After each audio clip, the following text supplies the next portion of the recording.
நல்லது பண்றதுக்கு அரசியலுக்கு வாங்கடா, கொள்ளை அடிக்கிறது கொலை பண்றதுக்கு அரசியலுக்கு.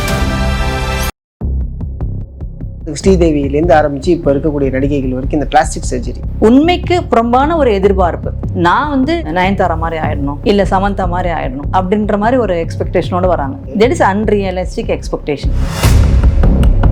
எனக்கு வந்து கொஞ்சம் ப்ராட் நோஸாக இருக்குது, கொஞ்சம் கரெக்ட் பண்ணலாம், அவ்வளோதான். எனக்கு சமந்தா மாதிரி வந்து நோஸ் வரணுன்ற ஃபோட்டோவே எடுத்துகிட்டு வந்து காமிப்பாங்களா? ஆமாம், இந்த மாதிரி நோஸ் வேணுன்ற மாதிரி சில சமயம் வந்து எதிர்பார்த்து கேட்பாங்க அவங்க. நீங்கள் வந்து ஈஸ்தட்டிக் போனால் தான் வந்து அந்த காம்ப்ளிகேஷன் தெரிஞ்சுட்டு போங்க, ரிப்பீட் ப்ரொசீஜர் வேணும். சம்டைம்ஸ் நீங்கள் எதிர்பார்த்ததை விட கூட மோசமாகலாம். ரீசெண்டாக வந்து போட்டாக்ஸ் இன்ஜெக்ஷன்ஸ் நிறைய வருது. போட்டாக்ஸ் இன்சென்ஸ் அது வந்து டெம்பரரிக்கு தான், ஃபார் ஷார்ட் டைமுக்கு தான். சில இது வந்து அப்லிஃப்டடாக இருக்க மாதிரி இருக்கும், சில ஏரியா வந்து ஒரு ட்ரூப்பிங் இருக்க மாதிரி இருக்கும். கொஞ்சம் மிடில் ஏஜ் அப்படின்ற மாதிரி தான் ஃபேஸ் லிஃப்ட், ஃபேஸ் வந்து சேக் ஆகிறப்ப வந்து ஃபேஸ் லிஃப்ட் பண்ணுவோம்.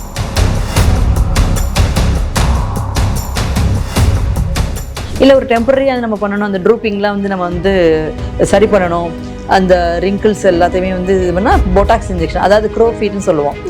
அந்த மசில்ஸ்னால வந்து சில சமயத்தில் வந்து ஃபோர்ஹெட்ல வந்து லைன்ஸ் வரும். பர்த்தில் வந்து வெஜனா இருக்காது, வெஜனா ரெக்ரியேட் பண்ணி கொடுப்போம். அப்படியா? ஆமாம், அந்த வெஜனா இருந்ததுன்னா வந்து they will be having a normal life.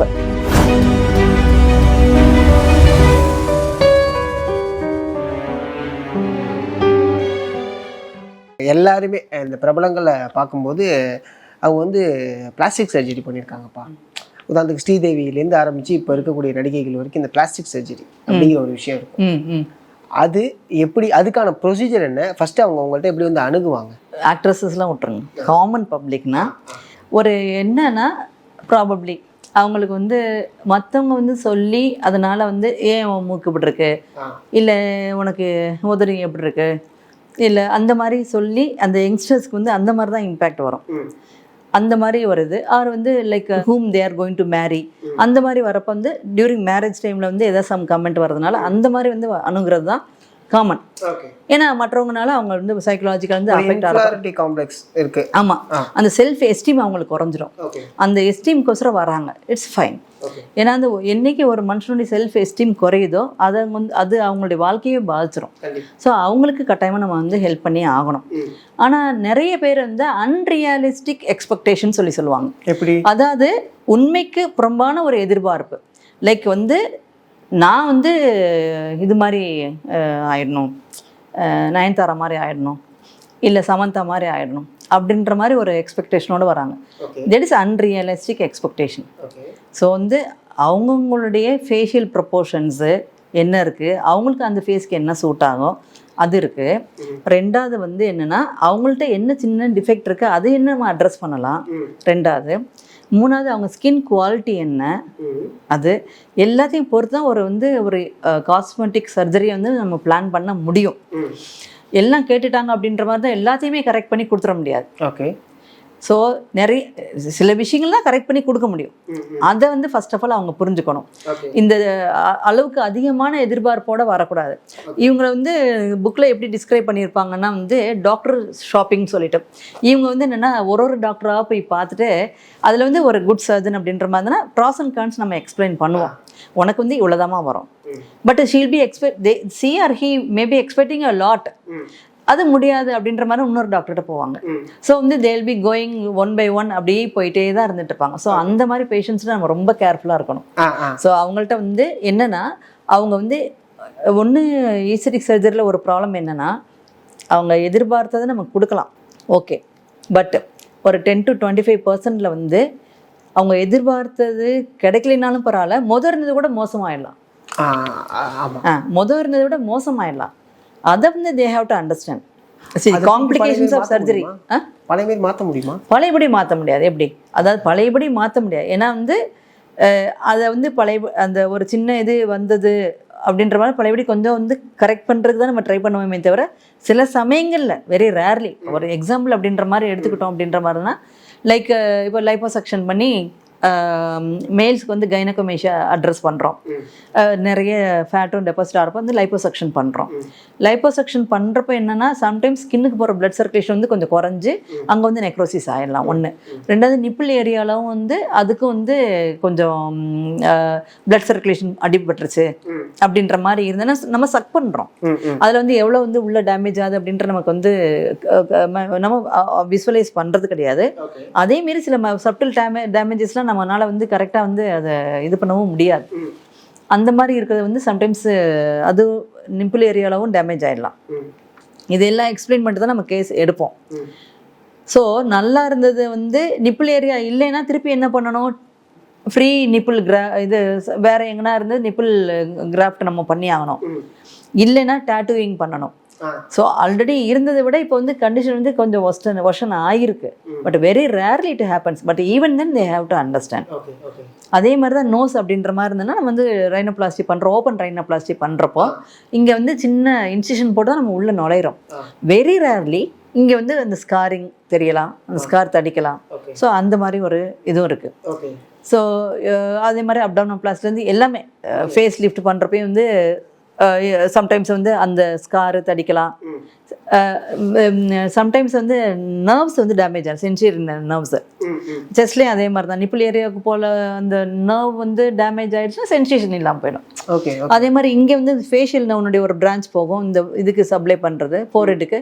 Sometimes வந்து அது டேமேஜ் ஆச்சுன்னா வந்து இந்த லிட்டு ப்ரோ வந்து ட்ரூப் ஆகும். ஸோ அது வந்து ஆப்வியஸ்லி வெளியில் தெரியும். ஸோ இது வந்து அவங்க அண்டர்ஸ்டாண்ட் பண்ணிக்கணும். நாட் ஒரு 5 to 10% it happens. Even then to whom it will happen nobody anticipate. நம்ம வந்து காம்ப்ளிகேஷனே வராமல் தான் எல்லாருமே எஃபர்ட் எடுத்து பண்ணுறோம். அதே மீறி சில காம்ப்ளிகேஷன்ஸ் ரேட்டு இருக்குது. அது வந்து யாருனாலையும் ஆன்டிசிபேட் பண்ண முடியாது. ஓகே. பிளாஸ்டிக் சர்ஜரி பண்ணிவிட்டு அவங்க உடனே லைக் சோஷியலாக வெளில போகலாமா, இல்லை அதுக்கான ஒரு டைம் இருக்கா? கட்டாயமாக டைம் இருக்குது. எவ்வளோ நாள்ன்ற டிபெண்டிங் அப்பன் தி procedure. Okay. So for example ஒரு ஃபேஸ்க்கு கெமிக்கல் பீல் பண்ணுறீங்க அப்படின்ற மாதிரி இருந்ததுன்னா அதுக்குரிய டைம் வந்து வேறு. ஏன்னா டில் சம் டைம் வந்து they should not expose to the sunlight அந்த மாதிரிலாம் வந்து இஷ்யூஸ்லாம் இருக்குது.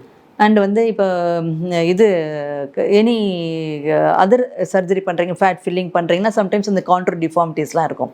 இந்த டிப்ரெஷன்ஸ் எல்லாம் ஃபில் பண்ணுவோம், இல்லைன்னா கான்ட்ரு வந்து ஆக்மெண்ட் பண்ணி கொடுப்போம்.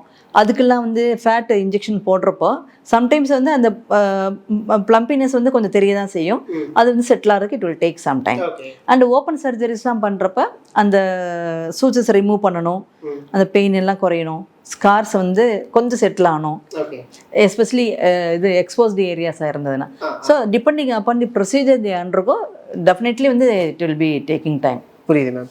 ஸோ அடுத்து பிளாஸ்டிக் சர்ஜரி பண்ணணும்னு நினைக்கிறவங்க மஸ்ட் இந்த விஷயத்தை தெரிஞ்சுக்கணும் அப்படின்னா அது என்ன? பிளாஸ்டிக் சர்ஜரி பண்ணணும் அப்படின்ற மாதிரி நான் சொன்னேன் இல்லையா, அன்ரியலிஸ்டிக் எக்ஸ்பெக்டேஷன். எனக்கு வந்து கொஞ்சம் ப்ராட் நோஸாக இருக்குது, கொஞ்சம் கரெக்ட் பண்ணலாம், அவ்வளோதான். எனக்கு சம்மந்தா மாதிரி வந்து நோஸ் வரணுன்ற மாதிரி எடுத்துகிட்டு வந்து காமிப்பாங்களா? ஆமாம், இந்த மாதிரி நோஸ் வேணுன்ற மாதிரி சில சமயம் வந்து எதிர்பார்த்து கேட்பாங்க அவங்க. ஸோ அந்த மாதிரி ஷார்ப்பாக வேணும் எனக்கு, கொஞ்சம் இந்த சின்ன ஆங்கிள் சரியா இல்லை, அந்த சின்ன ஆங்கிள் சரியில்லை, அந்த மாதிரிலாம் வந்து ரொம்ப ரிஃபைனரியாக வந்து கேட்பாங்க சில பேர். ஸோ ஃபர்ஸ்ட் ஆஃப் ஆல் அந்த மாதிரி எதிர்பார்ப்புகளை வந்து குறைச்சிக்கணும். நமக்கு என்ன ரொம்ப வந்து பார்க்க இதாக இருக்குது, இட்ஸ் நம்மளுடைய இதை வந்து ரொம்ப அப்பியரன்ஸ் வந்து குறைக்குது, அதை கரெக்ட் பண்ண அது சர்ஜன் சொல்லிடுவோம். நாங்கள் வந்து இதை வந்து ரெக்டிஃபை பண்ணலாம். ஓகே, உன்னுடைய நோஸ் ரொம்ப ப்ராடாக தான் இருக்குது, இந்த இங்கே டிப்ரெஸ்டாக இருந்துகிட்ருக்கு, டார்சம் வந்து சரியாக இல்லை, டிப்பு வந்து டிப்ரெஸ்டாக இருக்குது, அதை வந்து நாங்கள் ஆக்மெண்ட் பண்ணி கொடுக்குறோம்.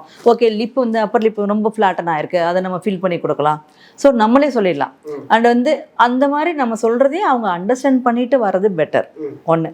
ரெண்டாவது, காஸ்மெட்டிக் வந்து நிறைய இடங்களில் இன்சூரன்ஸ் கவர் ஆகுது, காஸ்ட் ஆஃப் ட்ரீட்மெண்ட்டும் ரொம்ப முக்கியம். And more then that one time address பண்ணுறது வந்து ரொம்ப ரொம்ப rare. Sometimes most of the time வந்து revision surgeries or touch up procedure பண்ணிகிட்டே தான் இருக்கணும். பண்ணிகிட்டு இருக்கணும் சில சமயங்களில். அதை அவங்க அண்டர்ஸ்டாண்ட் பண்ணிக்கணும். ஒன் டைம் பண்ணிட்டோம் நம்ம அப்படியே மாறிட்டோம் அப்படின்ற மாதிரி நினைக்கக்கூடாது. ஸோ டச் அப் ப்ரொசீஜர் அவங்களுக்கு வேணும். And complications also obviously any surgery is having its own complication. That too ஒரு காஸ்மெட்டிக்னு போகிறப்ப வந்து அவங்க இன்னும் கூட கொஞ்சம் நல்லா தெரிஞ்சுக்கிட்டு போகிறது பெட்டர். பிளாஸ்டிக் சர்ஜரியை பற்றி தெரிஞ்சுக்கிறோம் அப்படின்னா அதோடைய ரிஸ்க்கையும் கொஞ்சம் சொன்னால் நல்லாயிருக்கும்னு நினைக்கிறேன். பிளாஸ்டிக் சர்ஜரி பண்ணுறதுனால இந்த சின்ன ரிஸ்க்லாம் இருக்கும், அந்த ரிஸ்க்கை நீங்கள் ஃபேஸ் பண்ணுற மாதிரி இருக்கும் அப்படிங்கிறது எதாவது இருக்கா? இல்லை, அதுதான் இப்போ நான் சொன்னேன் இல்லையா, இந்த பிளாஸ்டிக் சர்ஜரினால ரிஸ்க் அப்படின்றது கிடையாது. ஓகே பிளாஸ்டிக் சர்ஜரி அப்படின்றதே வந்து எனி ஒரு டிஃபெக்ட் அட்ரஸ் பண்ணுறது தான். இன் ப்ராட் வியூ ஓகே நீங்கள் வந்து ஈசிடிக்கு போனால் தான் வந்து அந்த காம்ப்ளிகேஷன் தெரிஞ்சுட்டு போங்க, ஓகே ரிப்பீட் ப்ரொசீஜர் வேணும், ஓகே சம்டைம்ஸ் நீங்கள் எதிர்பார்த்ததை விட கூட மோசமாகலாம் அந்த மாதிரி. ஏன்னா இது வந்து உங்களுக்கு வந்து திருப்திக்கோசரம் போகிறீங்க, புரியுது. நாட் வித் ஒரு டிசீஸோ ஒரு டிஃபெக்டோ, அதை வந்து நீங்கள் வந்து எனக்குள்ள பிரச்சனையை சரி பண்ணலாம் அப்படின்ற மாதிரி கிடையாது. உங்களுக்கு வந்து லக்ஸுரி மாதிரி போகிற மாதிரி இருக்குது. அப்போ வந்து இன்னும் கூட டபுள் தி டைம் வந்து நீங்கள் அந்த காம்ப்ளிகேஷன்ஸ் என்ன ஏதுன்னு தெரிஞ்சுக்கிட்டு போகிறது பெட்டர். கரெக்ட். இப்போ அப்டேட்டாக இருக்கக்கூடிய இந்த காஸ்மாலஜிஸில் இந்த விஷயங்கள்லாம் கொஞ்சம் அப்டேட்டாக வந்திருக்கு. ஸோ இது வந்து கொஞ்சம் இப்போ ப்ரொசீஜராக சில விஷயங்கள் சேஞ்ச் பண்ணிருக்கோம் அப்படின்னா அது என்ன தெரிஞ்சுக்கலாம்? ப்ரொசீஜரில் சேஞ்ச் பண்ணுறோம் அப்படின்ற மாதிரி இல்லாமல் வந்து இப்போ வந்து என்னென்னா ஃபில்லர்ஸ் கொஞ்சம் நிறைய வந்து வர ஆரம்பிச்சிருக்கு. அதாவது ஃபில்லர்ஸ் முதர்ந்து இருக்குது, இப்போ வந்து ரொம்ப பப்ளிக் வந்து நிறைய கேட்க ஆரம்பிச்சிருக்காங்க. ஃபில்லர்ஸ் அப்படின்ற மாதிரி இருந்ததுன்னா வந்து என்ன மாதிரி ஃபில்லர்ஸ் அப்படின்ற மாதிரி இருக்கும்போது எங்கேனா வந்து ஒரு டிப்ரெஷன் இருக்குது, இந்த ஹாலோனஸ் இருக்குது, அதை வந்து ஃபில் பண்ணணும் அப்படின்ற மாதிரி இருந்ததுன்னா வந்து ஃபில்லர்ஸ் நம்ம யூஸ் பண்ணுவோம். அதை வந்து நம்ம நேச்சுரல் ஃபில்லர்ஸ்ன்ற மாதிரி நம்மளுடைய ஓன் ஃபேட்டையே எடுத்து வந்து ஃபில் பண்ணுவோம். அப்புறம் வந்து சில சமயங்களில் வந்து அந்த ஃபேட்டையே வந்து அந்த ஒன்று ஃபேட்டை இன்ஜெக்ஷனாக போடுவோம், இல்லை ஃபேட்டே வந்து நம்ம சர்ஜிக்கலாக வந்து எடுத்து அதை வந்து ஃபில் பண்ணுவோம். மூணாவது வந்து ஃபேஷியா அந்த மாதிரிலாம் வந்து எடுத்து ஃபில் பண்ணுறோம். இது வந்து ஆட்டோலாகஸ் சொல்கிறது, நம்மளுடைய உடம்புல உள்ள டிஷ்யூஸே எடுத்து ஃபில் பண்ணுறது.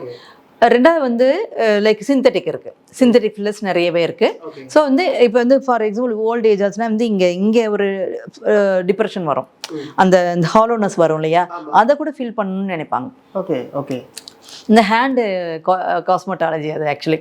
ஸோ வந்து அதை ஃபில் பண்ணணும் அப்படின்ற மாதிரி.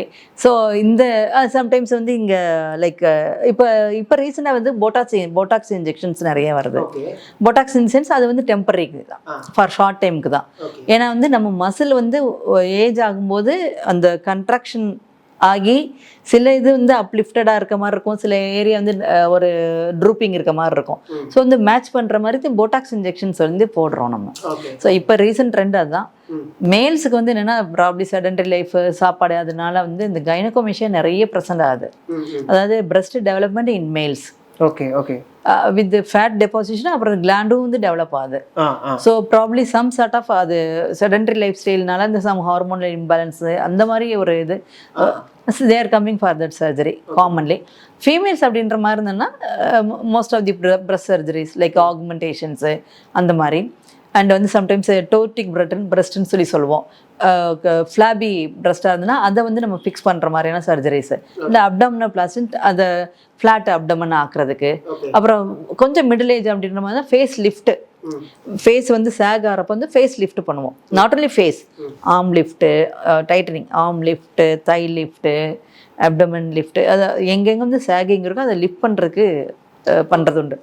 இப்போ பேரியாட்ரிக் சர்ஜரி பண்ணுறதுனால என்னென்னா வெயிட் லூஸ் பண்ணுறப்ப ஸ்கின் நிறைய லூஸாக ஆகிடும். ஸோ அதை டைட்டனிங் ப்ரொசீஜர்ஸும் நிறைய வந்து பண்ணாரு. ஸோ காஸ்மெட்டாலஜி இப்போ ஓவரால் வந்து ஜனங்களுக்கு மத்தியில் வந்து நிறையவே அதுதான் கேட்கணும். ஏன்னா இப்போ வந்து சோஷியல் மீடியாவோட இன்ஃப்ளூயன்ஸ் அதிகமாக இருக்கிறனால இதோட டிமாண்ட் அதிகமாக இருக்கா? ஆப்வியஸ்லி. Okay obviously. அதுவும் இல்லாமல் இப்போ நிறைய சோஷியல் மீடியா நிறைய ஃபில்டர்ஸ்லாம் வந்ததுனால, ஸோ நீங்கள் சொன்ன அந்த கான்செப்ட்குள்ள நான் திருப்பி வரேன். எனக்கு இந்த மாதிரி தான் என் மூஞ்ச மாட்டேன், எனக்கு இந்த ஃபில்டர்ஸ்ல இருக்குல்ல, ஸோ இதே மாதிரி எனக்கு கொண்டு வந்துருங்களேன் அப்படின்னா அது மாதிரிலாம் வருவாங்களா? ஆமாம், ஃபில்டர் வந்து என்னென்னா வந்து உங்களுக்கு ஒரு ஸ்மூதன் பண்ணி தானே காட்டுது ஓவரால். ஆப்வியஸ்லி என்னென்னா ஏஜ் ஆகிறப்ப வந்து ரிங்கிள்ஸ் வரும், அதை ஸ்மூதன் பண்ணி காட்டணும் அப்படின்றத வந்து ஃபில்லர்ஸ் கான்செப்ட் கிட்டத்தட்ட. அப்படின்றப்ப மாதிரி இருக்கும்போது ஏஜ் ஆகிறப்ப வரக்கூடிய அந்த ஸ்கின்னுடைய சேஞ்சஸ் வந்து நம்ம டைட்டனிங் வந்து கெமிக்கல் பீலிங், லேசர் இருக்குது, அண்ட் வந்து லைக் டைட்டனிங் ப்ரொசீஜர்ஸ் இருக்குது, லைக் ஃபேஸ் லிஃப்ட் அந்த மாதிரி இருந்துகிட்ருக்கு. இல்லை ஒரு டெம்பரரியாக அதை நம்ம பண்ணணும், அந்த ட்ரூப்பிங்லாம் வந்து நம்ம வந்து சரி பண்ணணும், அந்த ரிங்கிள்ஸ் எல்லாத்தையுமே வந்து இது பண்ணால் போட்டாக்ஸ் இன்ஜெக்ஷன், அதாவது க்ரோ ஃபீட்னு சொல்லுவோம்.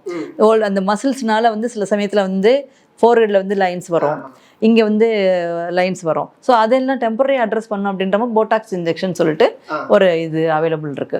ஸோ இது எல்லாமே வந்து நம்ம பண்ணுறது தான். இன்ஸ்டன்ட் க்ளோக்கான ஏதாவது வருவாங்களா மேம்? உதாரணத்துக்கு நான் கேட்குறேன், இன்ஸ்டன்ட் க்ளோ எனக்கு இப்போ கல்யாணம் ஆக போகுது, ஸோ கல்யாணம் வரைக்கும் நான் கொஞ்சம் அப்படி இருக்கணும், க்ளோவாக இருக்கணும் அப்படிங்கிற மாதிரிலாம் இன்ஸ்டன்ட் க்ளோ அப்படின்ற மாதிரி இருந்ததுன்னா அதை வந்து நம்ம கெமிக்கல் பீல் அது இதுலாம் கொடுக்க முடியாது. ஏன்னா அதுக்கு வந்து சம் இது pre treatment and post treatment எல்லாமே இருக்குது, டவுன் டைம் எல்லாமே நிறைய இருக்குது. ஸோ வந்து அவர் ஷார்ட் டைம் வச்சுட்டுலாம் வந்துட்டு வந்தாருன்னா முடியாது. அதை வந்து லைக் இதுதான் பியூட்டிஷியன்ஸ் தான் ஹேஸ் டு அட்ரஸ். அந்த மாதிரி இப்போ நான் இது நான் கேட்குறேன், ரெட்டினால் பயன்படுத்துகிறாங்கல்ல, ஸோ ஃபேஸுக்கு மெடிக்கலில் போயிட்டு ரெட்டினால் வாங்கி பயன்படுது, இட்ஸ் குட் ஆர் பேட்? அவங்களாம் பயன்படுத்துறது வெரி பேட். ஓகே, ஆமாம். ஏன்னா அது நிறைய பேர் ரொம்ப சகஜமாக, ஃபார் எக்ஸாம்பிள் ஒரு மாய்ஸ்சரைசர்ஸ் யூஸ் பண்ணுற மாதிரி ரெட்டினால் யூஸ் பண்ணுறாங்க. ஸோ அதை பற்றி என்ன? இல்லை, அவங்களாம் வந்து காமனாக அதான் டெர்மட்டாலஜிஸ்ட்டு போய் அதுக்கு வந்து டெர்மட்டாலஜிஸ்ட் போய் கன்சல்ட் பண்ணிவிட்டு, அண்ட் காஸ்மெட்டாலஜிஸ்ட் பிளாஸ்டிக்லேயே வந்து காஸ்மெட்டாலஜி ஸ்பெஷலைஸ் பண்ணவங்க அந்த ஸ்கின்னுடைய குவாலிட்டி இருக்குது. ஸ்கின் வந்து அவங்களோட ஸ்கின் வந்து டேனிங் எந்த மாதிரி ஆகும், ஸ்கின் சன் பேர்ன்ஸ் எப்படி வரும், அதை பற்றி நம்ம கேட்டகரைஸ் பண்ணியிருக்கோம். போர் சைஸு, திக்னஸ்ஸு, போர்னுடைய டென்சிட்டி, இது எல்லாத்தையும் பார்த்துட்டு தான் நம்ம வந்து கொடுக்க முடியும். ஓகே, அதெல்லாம் அவங்க தான் பார்த்து கொடுப்பாங்க, நம்ம இஷ்டத்துக்கு போய் போட்டுற முடியாது. கரெக்ட். அண்ட் நீங்கள் சொன்னீங்க ரீசெண்டாக அந்த லைஃப் ஸ்டைல் சேஞ்ச் ஆகிறதுனால நிறைய விஷயங்கள் சேஞ்ச் ஆகுது, லைக் பாடியிலேயே அப்படின்னு சொல்லி. ஸோ அதனால் கேட்குறேன், இப்போ இருக்கக்கூடிய லைஃப் ஸ்டைல் அஃப்கோர்ஸ் நிறைய ஈஸி டு ஆக்சஸ்னு வந்துருச்சு, இதெல்லாம் அவாய்ட் பண்ணிக்கிறது நல்லது அப்படின்னா அது என்னவாக இருக்கும் இன்டேக்காகவே? ஃபஸ்ட்டு வந்து செடென்ட்ரி லைஃப் ஸ்டைல், செகண்ட் வந்து தி அமௌண்ட் ஆஃப் ஒர்க்குக்கு கலோரிக் இன்டேக் ரொம்ப ஜாஸ்தி. ஓகே, ஸோ அதுதான் மெயின் கன்சர்னே. ஸோ வந்து செடென்ட்ரி அண்ட் வந்து லேட் ஸ்லீப்ஸு, அதுலலாம் வந்து பிளாக் சர்க்கிள்ஸு, அந்த ஏர்லி ஏஜிங் வந்து இந்த லேட் ஸ்லீப்ஸில் வந்து வரும். And usage of the phones, இது எல்லாமே வந்து லைக் யூ ஆர் ஸ்ட்ரைனிங் ஆகி அந்த ஃபேஸ் மசில்ஸ் எல்லாமே வந்து ஒரு கண்ட்ராக்டட் ஸ்டேஜில் இருக்கிறது செய்கிறது, அது எல்லாமே டெஃபினட்டாக வந்து இந்த ரிங்கிள்ஸ் அது எல்லாத்தையுமே மாற்றும். ஸோ வந்து as far as possible lifestyle modification in the sense, கரெக்டான டைமுக்கு தூங்குறது, கரெக்டான டைமுக்கு சாப்பிட்றது, கரெக்டான சாப்பாடை சாப்பிட்றது, கரெக்டான அளவை சாப்பிட்றது, அண்ட் வந்து ப்ராப்பராக எக்ஸசைஸ் பண்ணுறது, இது எல்லாத்தையும் வச்சு கரெக்டாக வந்து ஷெட்யூல் பண்ணி இருக்கணும். அதான் நல்லது. ஏன்னா யங்ஸ்டர்ஸ் வந்து இந்த டைம்லேயே எல்லாம் சாப்பிட்றணும், அதை அந்த சாப்பாடு சாப்பிட்டுட்டு செஞ்சுட்டு அவங்கள்ட்ட லாங் டேர்ம் திங்கிங்கை விட்றாங்க. ஒரு ஷார்ட் டைம் என்டர்டைன்மெண்ட்டு ப்ளஷர் அதை தான் போகிறாங்களே தவிர இந்த லாங் டைம் இம்பேக்ட் என்ன மாதிரி இருக்கும் அதை மறந்துடுறாங்க. ஓகே ஓகே, நீங்கள் பார்த்த உங்களுடைய சர்வீஸில் இந்த ஒரு விஷயம் என்னாடி மறக்க முடியாது, நான் பார்த்த ஒரு விக்டிம் அப்படின்னா டக்குன்னு ஞாபகம் இருக்குது? பார்த்த விக்டிம் அப்படின்ற மாதிரி நிறைய விக்டிம்ஸ் பார்ப்போம். பட் மெயினாக வந்து நான் சொன்ன மாதிரி பேர்ன்ஸில் தான் வந்து எனக்கு வந்து ரொம்ப வூண்டிங்காக இருக்கும். ஏன்னா குழந்தைங்க விளையாடுற குழந்தை மாமா வீட்டுக்கு விளையாட போனால் எலக்ட்ரிக்கல் பேர்ன்ஸ் ஆகிடுச்சு, வந்தால் வந்து ஒரு கை எடுத்தாச்சு, கால் எடுத்தாச்சு, ஓடி விளையாடுற குழந்தை ஒரு 6 வயசு குழந்தை. அதே மாதிரி நான் வந்து அங்கே 5 இயர்ஸ் ஒர்க் பண்ண பீரியட்லேயே வந்து ஆம்புடேஷன் அப்படின்ற மாதிரி எடுத்துட்டோம்னா, பீடியாட்ரிக் ஆம்புடேஷனே எடுக்கும்போது என்னென்னா அரௌண்ட் ஒரு 7 to 8 பீடியாட்ரிக் ஆம்புடேஷன்ஸ். ஓகே, அது மாத்திரம் இல்லை, லேடி தான், அடல்ட்டு தான், அவங்க அதே மாதிரி தான் துணி காய போட்டுட்டு போய் எடுக்க போகிறப்ப வந்து 2 கையும் வந்து ஆம்புடேட் பண்ணுற மாதிரி. Just imagine, young female, young or old, 2 கை இல்லாமல் லைஃப் லாங் டிபெண்ட்டாக இருந்தாங்கன்னா என்ன பண்ண முடியும்? என்னதான் இருந்தாலும் ஆர்டிஃபிஷியல் லிம்பு வச்சா கூட வந்து ஏதோ, பட் அவ்வளோதானே தவிர மற்ற யாருக்கும் அவங்க ஹெல்ப் பண்ண முடியாது. அவங்க ஹெல்ப் பண்ண முடியாத ஸ்டேஜில் வந்து இப்போ வேணால் பேரண்ட்ஸ் பார்த்துக்கலாம், ஃப்யூச்சரில் அவங்க ஃப்யூச்சரே வந்து ஒரு கொஸ்டின் மார்க் ஆகிடுது. 2வது வந்து இந்த பேர்ன்ஸ் ஆகிறப்ப வந்து குழந்தைங்களுக்கு ஸ்கேல்டு ஒரு சுடுதண்ணியை கொட்டிட்டு விட்ருவாங்க, குழந்தை தூங்கிட்டு இருக்கோம், நம்ம தான் கேர்ஃபுல்லாக கொண்டு போகணும், இல்லை வந்து சாப்பாடை இறக்கி வைப்போம், குழந்தை வருதான்னு பார்த்துக்கணும், அதை வந்து கொஞ்சம் கேர்லெஸ்ஸாக விட்டுருவாங்க, குழந்தை வந்து சாம்பாரை கொட்டிக்கிறோம், ரசத்தை கொட்டிக்கிறோம், அந்த மாதிரி ஓகே ட்ரீட் பண்ணி அனுப்பிடுவோம். பட் ஃபீமேல் கேர்ள்ஸாக இருந்ததுன்னா அந்த செஸ்ட் எல்லாமே ஸ்காரிங், அப்டமன் ஸ்காரிங், ஃப்யூச்சரில் வந்து பிரெஸ்ட் டெவலப்மெண்ட்டு அண்ட் வந்து delivery everything has an problem. மேல்ஸாக இருந்தாலும் அதே மாதிரி தான், அவங்களுக்கு வந்து ஃபங்க்ஷனாக வந்து அவங்க வந்து வேலைக்கு போக முடியாது, எஃபெக்டிவாக கண்ட்ராக்சர்ஸ் டெவலப் ஆகிடும். ஸோ இதுதான் வந்து பெரிய இம்பேக்ட். அண்டு வந்து இந்த ஃபெஸ்டிவல் டைமில் நல்லா சந்தோஷமாக இருக்கணும்னு தான் நம்ம பண்ணுறோம், குழந்தைகளை மானிட்டர் பண்ணணும், அவங்களுக்கு எல்லாம் வாங்கி கொடுக்குறீங்க, ட்ரெஸ்லேருந்து எல்லாம். ஆனால் அவங்களுக்கு கொஞ்சம் நீங்கள் கேர்ஃபுல்லாக பார்க்கலாம்ல, பார்க்காம விட்டுட்டு கிராக்கர் பர்ஸ்ட் ஆகி, ஃபேஸில் பர்ஸ்ட் ஆகி, கையில் பர்ஸ்ட் ஆகி, லைஃப் லாங் ஒரு ஹேண்டிகேப்னஸ் கொடுக்குறோம். அதில் வந்து யார் சந்தோஷப்பட்டா? அந்த சந்தோஷத்தில் குழந்தைக்கும் சந்தோஷம் இல்லை, நமக்கு டெஃபினட்டாக சந்தோஷம் இல்லை. புரியுது. ஆக்சுவலாக நீங்கள் பேசும்போது ஒரு விஷயம் சொன்னீங்க, ஓகே நம்ம இவங்களை க்யூர் பண்ணி இவங்க லைஃப்பை திருப்பி கொடுத்துட்டோம், பட் ஆனால் அவங்க லைஃப் லாங் அதை வந்து ஒரு பெரிய கஷ்டத்தோடு தானே இருப்பாங்க. ஆமாம், அப்படிங்கிற மாரி தானே.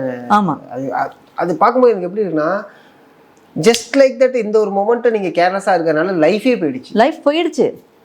ஒன்று லைஃப் போகிறது வந்து ஈவன் என்ன சொல்கிறது, டெத்துன்ற ஒரு எக்ஸ்ட்ரீம் எண்டு. ஆமாம், when you live begin with handicapness, நீங்கள் வந்து நீங்கள் செல்ஃபாக வந்து யாரையும் டிபெண்ட் பண்ணி இருக்க மாதிரி இருக்குது. ஸோ உங்களாலே ப்ரொடக்டிவாக எதுவும் கொடுக்க முடியலை, இன்னொருத்தவங்களும் உங்களை வந்து கேர் எடுக்கிற மாதிரியான ஒரு பேர்டனை நம்ம வந்து நம்ம கொடுக்குறோன்னு சொல்லலை, பட் அது யாரோ பண்ணுற தப்புனால இந்த ஒரு நடக்குது. கண்டிப்பாக பிளாஸ்டிக் சர்ஜன் அப்படிங்கிறது ஜஸ்ட் இந்த மூக்கை மாற்றுறது காது மாற்றுறது மட்டும் கிடையாது. டு பி ஹானஸ்ட் அதான் சொன்னேன், இதுலேருந்து இது வரைக்கும். ஆமாம் ஹெட் டு ஃபுட் எங்கே டிஃபெக்ட் இருக்கோ அது ஃபுல்லாக அட்ரஸ். இப்போ வந்து ஃபார் எக்ஸாம்பிள் இங்கே வந்து லேரிங்ஸ் எல்லாமே போயிடும், டியூபே போயிடும், டியூபை நம்ம ரெக்ரியேட் பண்ணி கொடுப்போம். பர்த்தில் வந்து வெஜனா இருக்காது, வெஜனா ரெக்ரியேட் பண்ணி கொடுப்போம். ஆமாம். ஸோ வந்து அந்த வெஜனா இருந்ததுன்னா வந்து they will be having a normal life. So அந்த மாதிரி அதான் அந்த பாசிபிள். ஸோ என்னன்னா we are reconstructive surgeons, we reconstruct. So அதுதான் ஆக்சுவலி யூ கிரியேட் ஒன் பேபின்றது அது கிடையாது, பட் என்னன்னா கிரியேட்டிங் ஒன் என்ன சொல்றது one part of body when it is lost. அதான் அந்த ஃபுல்ஃபில்னஸ் இல்லாத ஃபுல்ஃபில் பண்றீங்க நீங்க. ஆமா. ஸோ அதனால நான் சொன்ன கேட்கறேன் அப்படி பார்த்தா. ஸோ பிளாஸ்டிக் சர்ஜரி பண்ணவங்கள எப்படி மேம் ஐடென்டிஃபை பண்றது?